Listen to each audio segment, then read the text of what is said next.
విద్యాబుద్ధులు నేర్పాల్సిన పాఠశాలలు కాసుల వేటలో కసాయి శాఖలుగా మారుతున్నాయి. ప్రభుత్వ నిబంధనలు తుంగలో తొక్కుతూ జీవో నెంబర్ 1 ను బేఖరాతు చేస్తూ కార్పొరేట్ విద్యా సంస్థలు దోపిడీ సాగిస్తున్నాయి. ఉమ్మడి పశ్చిమ గోదావరి జిల్లాలో చదువుల తల్లి సాక్షిగా అక్రమ దందా కొనసాగుతోంది. ఏసీ క్లాస్ రూమ్స్, అత్యాధునిక ల్యాబ్స్ అని ప్రగోభాలు పలికే కార్పొరేట్ కోటాల లోపల కనీస భద్రత ప్రమాణాలు పాటిస్తున్నారా? అసలు సామాన్యుడికి విద్యను దూరం చేస్తున్న కార్పొరేట్ రాబందులపై చర్యలు తీసుకునేవారెవరు? దీనిపై మరింత సమాచారం మా ప్రతినిధి భార్గవ్ అందిస్తారు.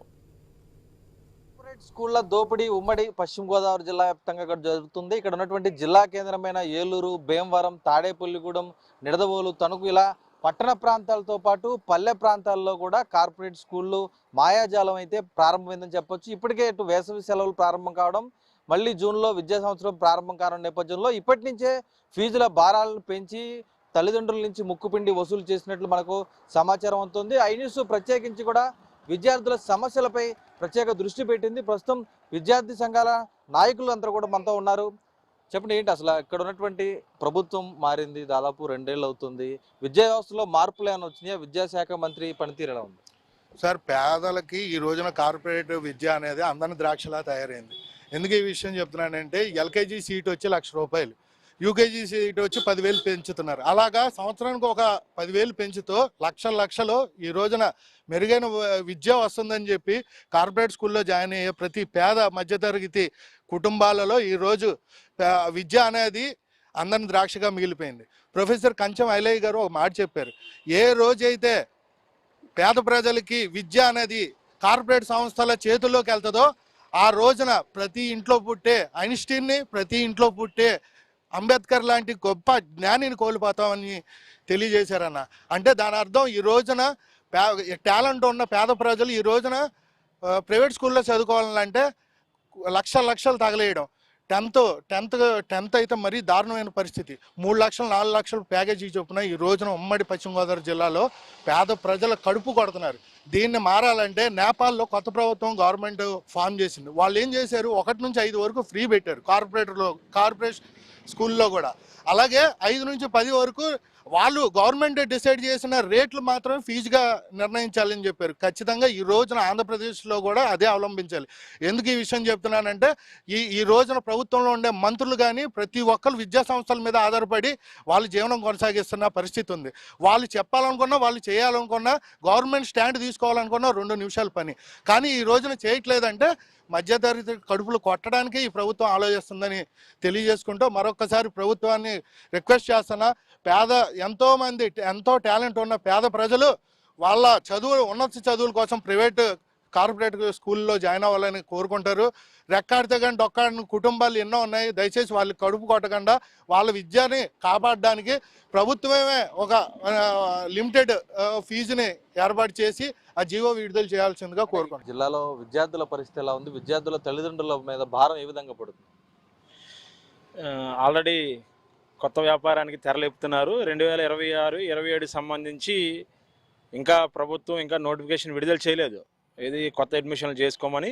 కానీ ఇప్పటికే ప్రైవేట్ కార్పొరేట్ విద్యా సంస్థలు దాదాపు అడ్మిషన్లు పూర్తి చేసేసాయి.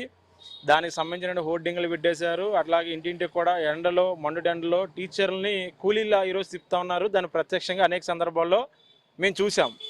అయితే విద్య అనేది కేవలం సర్వీస్ మాత్రమే.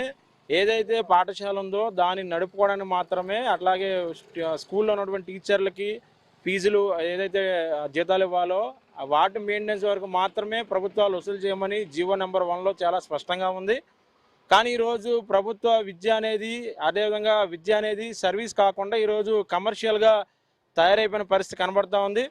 అదేవిధంగా రాష్ట్ర వ్యాప్తంగా దాదాపు అంటే మన జిల్లాలో చూసుకుంటే ఎవరో కార్పొరేట్ సంబంధించినటువంటి యాజమాన్యం లేకపోయినా కానీ రాష్ట్ర వ్యాప్తంగా అంటే ఇప్పుడు ఈ రాష్ట్రంలో ఉన్నటువంటి మున్సిపల్ శాఖ మంత్రి ఎవరైతే ఉన్నారో ఆయనకి స్వయంగా నారాయణ కాలేజీలు, స్కూళ్ళు, అదేవిధంగా మెడికల్ కాలేజీలు ఈరోజు రాష్ట్ర వ్యాప్తంగా విచ్చలవిడిగా ఉన్నాయి. అదేవిధంగా కొత్తగా 38 రాష్ట్ర వ్యాప్తంగా 38 ప్రైవేటు స్కూళ్ళు కానీ జూనియర్ కాలేజీలు ఏర్పాటు చేస్తామని చెప్పి నిన్న ప్రకటించారు, పేపర్లో కూడా వచ్చింది. అంటే విద్యని ఏ విధంగా పేద ప్రజలకి దూరం చేస్తా ఉన్నది ఈరోజు అర్థమవుతా ఉంది.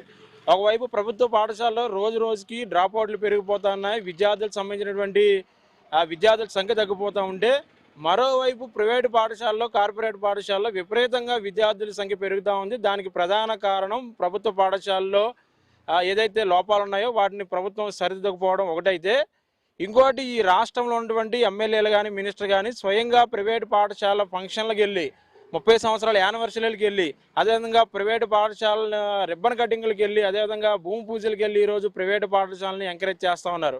విద్యార్థులు ఈరోజు కార్పొరేట్ పాఠశాల వైపు మొగ్గు చూపడానికి కారణం ఏమనుకోవచ్చు? ఈరోజు విద్యార్థులు కార్పొరేట్ పాఠశాల వైపు ఎక్కువ మొగ్గు ఎలా చూస్తున్నారా అంటే క్లియర్గా చెప్తా ఉన్నాం.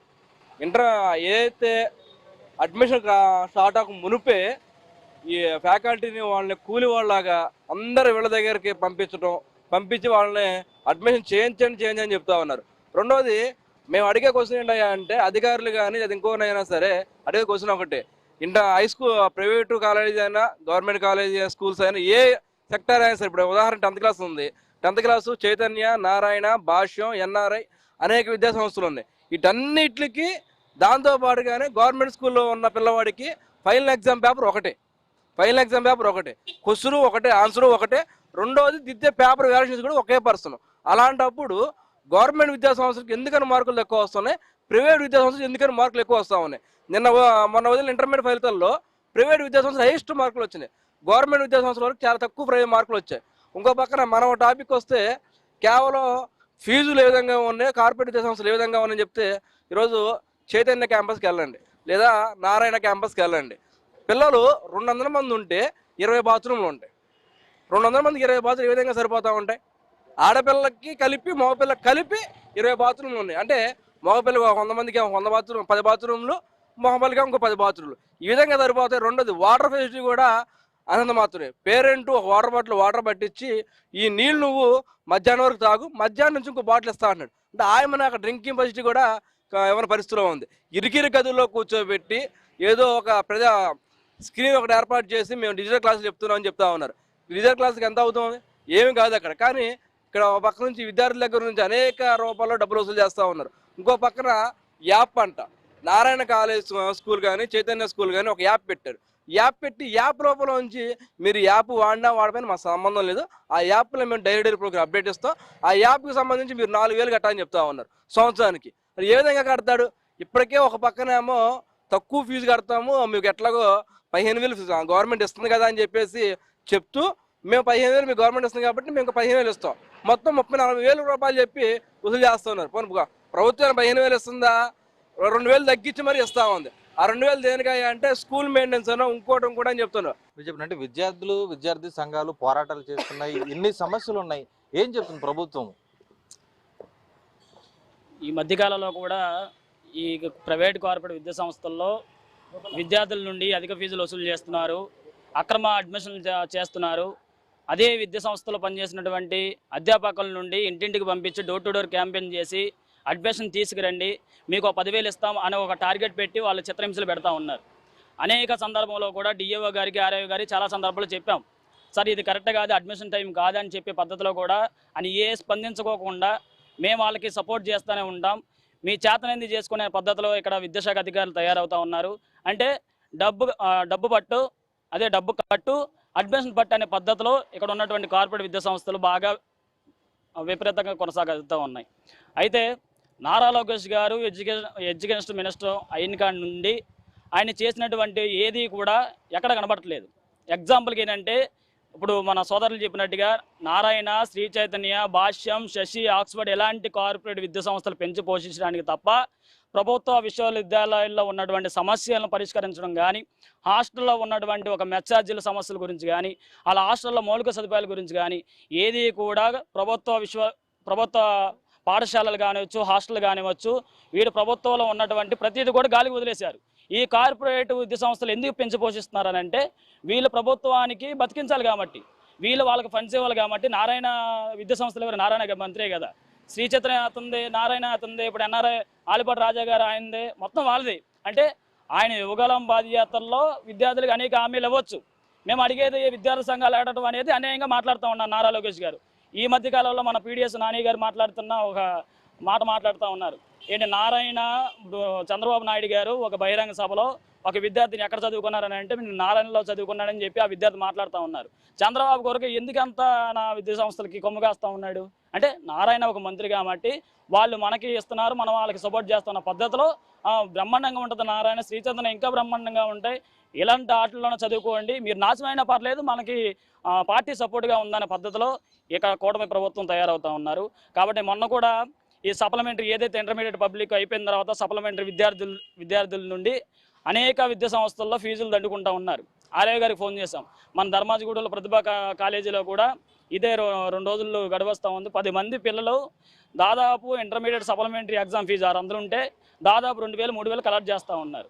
ఆర్ఐ గారికి ఫోన్ చేసినప్పటికీ సార్ ఇలా కలెక్ట్ చేస్తారు ఏంటి సార్ అని అంటే, సరే వాళ్ళకి అనేక సార్లు చెప్తా ఉన్నాం కార్పొరేట్ స్కూల్ వాళ్ళు మేము ఏం చేస్తాం అని ఒక మాట మాట్లాడుతూ ఉన్నాడు. అవును ఏం చేస్తాం మేము అని చెప్పి ఒక పద్ధతి నువ్వు మాట్లాడుతూ ఉంటావు. నువ్వు ఎందుకు ఆర్ఐగా ఈ జిల్లాలో ఎందుకు పనిచేస్తూ ఉన్నావు అంటే నువ్వు కార్పొరేట్ వాళ్ళు కొమ్ము కాస్తానికి నువ్వు పనిచేస్తూ ఉన్నావా, లేదు ప్రభుత్వ కాలేజీలు కళాశాలలు కానివచ్చు ఇలా పాఠశాలలు కానివచ్చు ఎలాంటి వాటికి నువ్వు పనిచేస్తా ఉన్నా? ఇక్కడ చూస్తున్నామంటే ఈరోజు విద్యార్థి లోకం అంతా కూడా ఈరోజు కార్పొరేట్ దోపిడీ బారిన పడుతున్నటువంటి పరిస్థితులు వాస్తవంగా ఇప్పుడు విద్యార్థి సంఘాల నాయకులు చెప్తున్నట్లు ప్రత్యేకించి ఏ పాఠశాలలు ఏ కాలేజీలు దోచుకుంటున్నాయో పూర్తి వివరాలతో సహా అధికార యంత్రాంగానికి తాము ఫిర్యాదులు చేసినా సరే కన్నెత్తి అటువైపు చూడనిటువంటి పరిస్థితి ఇటు ఏలూరు జిల్లాలో కానీ పశ్చిమ గోదావరి జిల్లాలో కానీ ఉమ్మడి జిల్లా వ్యాప్తంగా కూడా స్పష్టంగా అయితే కనిపిస్తుంది. ఇవన్నీ కూడా ప్రభుత్వంలో ఉన్నటువంటి పెద్దలు దీని వెనుక ఉండి నడిపిస్తున్న నేపథ్యంలో అధికార యంత్రాంగం కేవలం నామమాత్రంగా పరిమితమైనటువంటి పరిస్థితి కూడా ఉంది. కాబట్టి ఖచ్చితంగా రాబోయే రోజుల్లో దీని మీద ఉద్యమాలకైనా సిద్ధమవుతామని కూడా వారు స్పష్టం చేసినటువంటి పరిస్థితి ఉంది. ఇప్పటికైనా అయితే పేదలు కానీ సామాన్య మధ్యతరగతి ప్రజలు ఎవరైతే ఉన్నారో విద్యార్థులు వారికి మెరుగైన విద్య అందించే విధంగా కార్పొరేట్ దోపిడీని అరికెట్టే విధంగా కూడా ప్రభుత్వం చర్యలు తీసుకోవాలని వీరు కోరుతున్న పరిస్థితులు అయితే కనిపిస్తున్నాయి. కెమెరా పర్సన్ చంటితో భార్గవ న్యూస్ ఏలూరు నుంచి.